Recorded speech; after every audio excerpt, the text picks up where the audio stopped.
샬롬. 당신도 말씀이신 하나님을 만날 수 있습니다. 오늘 우리가 함께 말씀을 읽을 때 하나님 주시는 그 은혜가 우리 가운데 경험되어지기를 소망합니다. 오늘 함께 우리말 성경 요한복음 5장과 6장을 함께 읽도록 하겠습니다. 그 후 예수께서는 유대 사람의 절기가 돼 예루살렘으로 올라가셨습니다. 예루살렘의 양의 문 근처에는 히브리 말로 베데스다라고 하는 못이 있었는데 그 못 주위는 5개의 기둥이 있었습니다. 여기는 눈먼 사람들, 다리 저린 사람들, 중풍 환자들 등 많은 장애인들이 누워있곤 했습니다. 그들은 물이 움직이기를 기다리고 있었습니다. 주의 천사가 가끔 내려와 물을 휘저어 놓았는데 물이 움직일 때 맨 먼저 못에 들어가는 사람은 무슨 병에 걸렸든지 다 나았습니다. 거기에 38년 동안 병을 앓고 있는 사람이 있었습니다. 예수께서 그가 거기 누워있는 것을 보시고 또 그가 이미 오랫동안 알아온 것을 아시고 물으셨습니다. 내 병이 낫기를 원하느냐? 환자가 대답했습니다. 선생님, 물이 움직일 때에 못에 들어가도록 나를 도와주는 사람이 없습니다. 내가 가는 동안 다른 사람들이 나보다 먼저 물속에 들어갑니다. 그러자 예수께서 그에게 말씀하셨습니다. 일어나 내 자리를 들고 걸어가거라. 그러자 그가 곧 나아서 자리를 들고 걸어갔습니다. 그날은 안식일이었습니다. 그래서 유대 사람들은 병이 나은 사람에게 말했습니다. 오늘은 안식일이니 자리를 들고 가는 것은 옳지 않소. 그러나 그가 대답했습니다. 내 병을 고치신 분이 내게 자리를 들고 걸어가라고 하셨소. 그러자 유대 사람들이 그에게 물었습니다. 당신에게 자리를 들고 걸어가라고 말한 사람이 대체 누구요? 병이 나은 사람은 그분이 누구인지 알 수 없었습니다. 그곳에는 많은 사람들이 있었고 예수께서는 이미 떠나셨기 때문입니다. 나중에 예수께서 성전에서 이 사람을 만나 말씀하셨습니다. 보아라, 내가 다 나았구나. 더 심한 병이 내게 생기지 않도록 이제 다시는 죄를 짓지 마라. 그 사람은 유대 사람들에게 가서 자기 병을 고치신 분이 예수라고 말했습니다. 예수께서 안식일에 이러한 일을 행하셨기 때문에 유대 사람들은 예수를 핍박했습니다. 예수께서 그들에게 말씀하셨습니다. 내 아버지께서 지금까지 일하고 계시니 나도 일한다. 유대 사람들은 이 말 때문에 더욱더 예수를 죽이려고 애썼습니다. 예수께서 안식일을 어길 뿐만 아니라 하나님을 자기 아버지라 부르며 자기를 하나님과 동등하게 여겼기 때문입니다. 예수께서 그들에게 이렇게 대답하셨습니다. 내가 진실로 진실로 너희에게 말한다. 아들 혼자서는 아무것도 할 수 없고 아들은 아버지께서 하시는 것을 보는 대로 따라할 뿐이다. 아들은 무엇이든지 아버지께서 하시는 일을 그대로 한다. 아버지께서는 아들을 사랑하셔서 하시는 일들을 모두 아들에게 보여주신다. 또한 이보다 더 큰 일들을 아들에게 보여주셔서 너희를 놀라게 하실 것이다. 아버지께서 죽은 사람을 일으켜 생명을 주시는 것 같이 아들도 자기가 원하는 사람들에게 생명을 준다. 아버지께서는 아무도 심판하지 않으시고 아들에게 모든 심판을 맡기셨다. 이는 모든 사람이 아버지를 공경하는 것 같이 아들도 공경하게 하려는 것이다. 아들을 공경하지 않는 사람은 그를 보내신 아버지도 공경하지 않는다. 내가 진실로 진실로 너희에게 말한다. 누구든지 내 말을 듣고 나를 보내신 분을 믿는 사람은 영생이 있고 심판을 받지 않는다. 그는 죽음에서 생명으로 옮겨졌다. 내가 진실로 진실로 너희에게 말한다. 죽은 사람들이 하나님의 아들의 음성을 들을 때가 오는데 지금이 바로 그때다.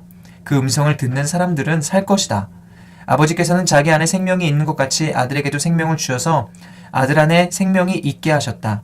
또 아버지께서는 아들에게 심판할 수 있는 권한을 맡기셨는데 이는 아들이 인자이기 때문이다. 이것에 놀라지 말라. 무덤 속에 있는 모든 사람들이 아들의 음성을 들을 때가 온다. 선한 일을 행한 사람들은 부활의 생명을 얻고 악한 일을 행한 사람들은 부활의 심판을 받을 것이다. 나는 아무것도 내 마음대로 할 수 없다. 나는 아버지께 들은 대로만 심판하기 때문에 내 심판은 공정하다. 이는 내가 내 뜻대로가 아니라 나를 보내신 분의 뜻을 기쁘시게 하려 하기 때문이다. 만약 내가 나 자신에 대해 증거한다면 내 증거는 참되지 못하다. 나를 위해 증거하는 분이 계시는데 나는 나에 대한 그분의 증거가 참인 것을 안다. 너희가 요한에게 사람들을 보냈을 때 그가 이 진리에 대해 증거했다. 내가 이 말을 하는 것은 사람의 증거를 받으려는 것이 아니요 다만 너희로 하여금 구원을 얻게 하려는 것이다. 요한은 타오르면서 빛을 내는 등불이었고 너희는 잠시 동안 그 빛 안에서 즐거워했다. 그러나 내게는 요한의 증거보다 더 큰 증거가 있다. 아버지께서 내게 완성하라고 주신 일들, 곧 내가 지금 하고 있는 일이 바로 아버지께서 나를 보내셨다는 것을 증거한다. 그리고 나를 보내신 아버지께서도 친히 나에 대해 증거해 주신다. 너희는 그분의 음성을 들은 적도 없고 그분의 모습을 본 적도 없다. 또한 그분의 말씀이 너희 안에 있지도 않다. 이는 너희가 아버지께서 보내신 이를 믿지 않기 때문이다. 너희가 성경 안에서 영생을 얻을 수 있다는 생각에 성경을 열심히 연구하는구나. 성경은 바로 나를 증언하고 있다. 그러나 너희는 생명을 얻기 위해 내게로 오려고 하지 않는다. 나는 사람들에게서 영광을 받지 않는다. 나는 너희가 하나님을 사랑하는 마음이 없다는 것을 안다. 내가 내 아버지의 이름으로 왔는데 너희는 나를 영접하지 않고 있다. 그러나 누군가 다른 사람이 자기 이름으로 오면 너희는 영접할 것이다. 너희는 서로 영광을 주고 받으면서도 정작 유일하신 하나님으로부터 오는 영광은 얻으려고 하지 않으니 어떻게 믿을 수 있겠느냐? 그렇다고 내가 아버지 앞에서 너희를 고소하리라고는 생각하지 말라. 너희를 고소하는 사람은 너희가 소망을 두고 있는 모세다. 만약 너희가 모세를 믿었다면 나를 믿었을 것이다. 모세가 나에 대해 기록했기 때문이다. 그러나 너희가 모세의 글을 믿지 않는데 어떻게 내 말을 믿겠느냐. 아멘. 6장. 이 일이 있은 지 얼마 후에 예수께서 갈릴리 바다, 곧 디베랴 바다 건너편으로 가셨습니다. 그러자 환자들에게 표적을 베푸시는 것을 본 많은 무리가 예수를 따랐습니다. 예수께서는 산에 올라가서 제자들과 함께 앉으셨습니다. 그때는 유대 사람의 명절인 유월절이 가까운 때였습니다. 예수께서 눈을 들어 많은 사람이 자기에게로 몰려오는 것을 보시고 빌립에게 말씀하셨습니다. 우리가 어디에서 빵을 사서 이 사람들을 먹이겠느냐? 예수께서는 빌립이 어떻게 하나 보시려고 이렇게 질문하신 것일 뿐 사실 자기가 하실 일을 미리 알고 계셨습니다. 빌립이 예수께 대답했습니다. 한 사람당 조금씩 먹는다고 해도 200데나리온 어치의 빵으로 모자랄 것입니다. 제자들 중 하나이며 시몬 베드로의 동생인 안드레가 말했습니다. 여기 한 소년이 보리빵 5개와 물고기 2마리를 가지고 있습니다. 그러나 이렇게 많은 사람들에게 그게 얼마나 소용이 있겠습니까? 예수께서 말씀하셨습니다. 사람들을 모두 앉히라. 그곳은 넓은 풀밭이었는데 남자들이 둘러 앉으니 5,000명쯤 됐습니다. 예수께서는 빵을 들고 감사기도를 드리신 후 앉아있는 사람들에게 원하는 만큼씩 나눠 주셨습니다. 물고기를 가지고도 똑같이 하셨습니다. 그들이 모두 배불리 먹은 뒤에 예수께서 제자들에게 말씀하셨습니다. 남은 것은 하나도 버리지 말고 모아두라. 그리하여 그들이 남은 것을 모아보니 보리빵 5개로 먹고 남은 것이 12바구니에 가득 찼습니다.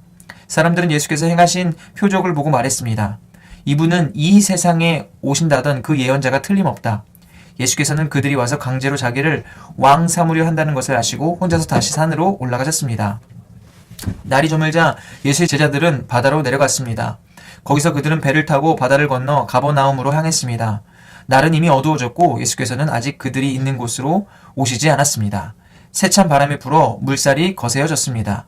그들이 노를 저어 한 25에서 30 스타디온쯤 갔을 때에 예수께서 물 위를 걸어서 배 쪽으로 다가오시는 것이 보였습니다. 그들은 두려웠습니다. 그러자 예수께서 그들에게 말씀하셨습니다. 나다, 두려워하지 말라. 그러자 그들은 기꺼이 예수를 배 안으로 모셨습니다. 배는 곧 그들이 가려던 땅에 도착했습니다. 그 다음날 건너편 바닷가에 남아있던 많은 사람들은 그곳에 배가 한 척밖에 없었던 것과 예수께서 제자들이 탄 배에 오르시지 않고 제자들끼리 건너갔다는 것을 알았습니다. 그때 디베랴로부터 온 몇 척의 배가 주께서 감사 기도를 드리고 사람들에게 빵을 먹이셨던 그곳 가까이에 닿았습니다. 그 사람들은 예수나 제자들이 모두 그곳에 없다는 사실을 알고 다시 배를 타고 예수를 찾으러 가버나움으로 갔습니다. 그들은 바다 건너편에서 예수를 발견하고 물었습니다. 랍비여, 언제 여기 오셨습니까? 예수께서 대답하셨습니다. 내가 진실로 진실로 너희에게 말한다. 너희가 나를 찾는 까닭은 표적을 보았기 때문이 아니라 빵을 먹고 배가 불렀기 때문이다. 썩어 없어질 양식을 위해 일하지 말고 영생하기까지 남아 있을 양식을 위해 일하라. 인자가 너희에게 이 양식을 줄 것이다. 아버지 하나님께서 인자를 인정하셨기 때문이다. 그러자 그들이 예수께 물었습니다. 우리가 어떻게 하면 하나님의 일을 하겠습니까? 예수께서 대답하셨습니다. 하나님의 일이란 바로 하나님께서 보내신 일을 믿는 것이다. 그러자 그들이 예수께 다시 물었습니다. 그러면 우리가 보고 믿을 수 있도록 어떤 표적을 보이시겠습니까? 무슨 일을 하시려는 것입니까? 우리 조상들은 광야에서 만나를 먹었습니다. 성경에 이렇게 기록됐습니다. 그분은 하늘에서 빵을 내려 그들에게 먹게 하셨다. 예수께서 말씀하셨습니다. 내가 진실로 진실로 너에게 말한다. 하늘에서 빵을 내려준 분은 모세가 아니다. 오직 내 아버지께서 하늘로부터 참된 빵을 너에게 내려주시는 것이다. 하나님의 빵은 하늘에서 내려와 세상에 생명을 주시는 것이다. 그들이 말했습니다. 주여, 그 빵을 항상 우리에게 주십시오. 그러자 예수께서 그들에게 말씀하셨습니다. 내가 바로 생명의 빵이다. 내게 오는 사람은 결코 배고프지 않고 나를 믿는 사람은 결코 목마르지 않을 것이다. 그러나 내가 이미 말한 대로 너희는 나를 보고도 여전히 믿지 않는구나. 아버지께서 내게 주신 사람들은 모두 다 내게 올 것이요. 또 내게로 나오는 사람은 내가 결코 내쫓지 않을 것이다. 내가 하늘에서 내려온 것은 내 뜻이 아니라 나를 보내신 하나님의 뜻을 이루려는 것이기 때문이다. 나를 보내신 분의 뜻은 그분이 내게 주신 모든 사람들 중 한 사람도 잃지 않고 마지막 날에 그들을 다시 살리는 것이다. 내 아버지의 뜻은 아들을 보고 믿는 사람마다 영생을 얻게 하시는 것이니 내가 마지막 날에 그들을 다시 살릴 것이다. 이 말씀에 유대 사람들이 수군거리기 시작했습니다. 예수께서는 나는 하늘에서 내려온 빵이다 라고 말씀하셨기 때문입니다. 그들이 말했습니다. 저 사람은 요셉의 아들 예수가 아닌가? 그의 부모를 우리가 알지 않는가? 그런데 어떻게 내가 하늘에서 왔다고 말할 수 있는가? 예수께서 대답하셨습니다. 서로 수군거리지 말라. 나를 보내신 아버지께서 이끌어 주시지 않으면 어느 누구도 내게로 올 수 없다. 그러나 내게 오는 사람은 마지막 날에 내가 다시 살릴 것이다. 예언서에 이렇게 기록됐다. 그들은 모두 하나님의 가르침을 받을 것이다. 아버지께로부터 듣고 배운 사람마다 내게로 온다. 이 말은 아버지를 본 사람이 있다는 것이 아니다. 오직 하나님께로부터 온 사람만이 아버지를 보았다. 내가 진실로 진실로 너희에게 말한다. 믿는 사람은 영생을 가지고 있다. 나는 생명의 빵이다. 너희 조상들은 광야에서 만나를 먹었지만 결국 죽었다. 그러나 여기 하늘에서 내려온 빵이 있는데 누구든지 이 빵을 먹으면 죽지 않는다. 나는 하늘에서 내려온 살아있는 빵이다. 누구든지 이 빵을 먹는 사람은 영원히 살 것이다. 내가 줄 빵은 곧 세상의 생명을 위해 주는 내 살이다. 그러자 유대 사람들은 자기들끼리 논쟁하기 시작했습니다. 이 사람이 어떻게 자기 살을 우리에게 주어 먹게 한단 말인가? 예수께서 그들에게 말씀하셨습니다. 내가 진실로 진실로 너희에게 말한다. 너희가 인자의 살을 먹지 않고 인자의 피를 마시지 않으면 너희 안에 생명이 없다. 누구든지 내 살을 먹고 내 피를 마시는 사람은 영생이 있고 내가 마지막 날에 살릴 것이다. 내 살이야말로 참된 양식이요 내 피야말로 참된 음료다. 누구든지 내 살을 먹고 내 피를 마시는 사람은 내 안에 있고 나도 그 안에 있다. 살아계신 아버지께서 나를 보내셨고 내가 아버지 때문에 사는 것처럼 나를 먹는 사람은 나 때문에 살 것이다. 이것은 하늘에서 내려온 빵이다. 너희 조상들이 광야에서 먹고도 죽은 그런 빵이 아니다. 이 빵을 먹는 사람은 영원히 살 것이다. 이것은 예수께서 가버나움 회당에서 가르치실 때 하신 말씀입니다. 예수의 제자들 중 여럿이 이 말씀을 듣고 말했습니다. 이 말씀은 참 어렵구나. 과연 누가 알아들을 수 있겠는가? 예수께서는 제자들이 이 말씀에 대해 수군거리는 것을 알고 말씀하셨습니다. 이 가르침이 너희 마음에 걸리느냐? 만약 인자가 전에 있던 곳으로 올라가는 것을 본다면 너희는 어떻게 하겠느냐? 생명을 주는 것은 영이므로 육신은 아무 소용이 없다. 내가 너희에게 한 말은 영이요 생명이다. 그런데 너희 중에 믿지 않은 사람들이 있구나. 예수께서는 처음부터 누가 믿지 않는지, 누가 자신을 배반할지 알고 계셨던 것이다. 예수께서 계속 말씀하셨습니다. 그러므로 내가 너희에게 아버지께서 허락해 주신 사람이 아니고는 아무도 내게로 올 수 없다고 말한 것이다. 이 말씀 때문에 예수의 제자 가운데 많은 사람이 떠나갔고 더 이상 그분과 함께 다니지 않았습니다. 예수께서 12 제자들에게 물으셨습니다. 너희도 떠나고 싶으냐? 시몬 베드로가 예수께 대답했습니다. 주여, 영생의 말씀이 주께 있는데 저희가 어디를 가겠습니까? 주는 하나님의 거룩하신 분임을 저희가 믿고 또 압니다. 그러자 예수께서 대답하셨습니다. 내가 너희 12를 택하지 않았느냐? 그러나 너희 중 하나는 마귀다.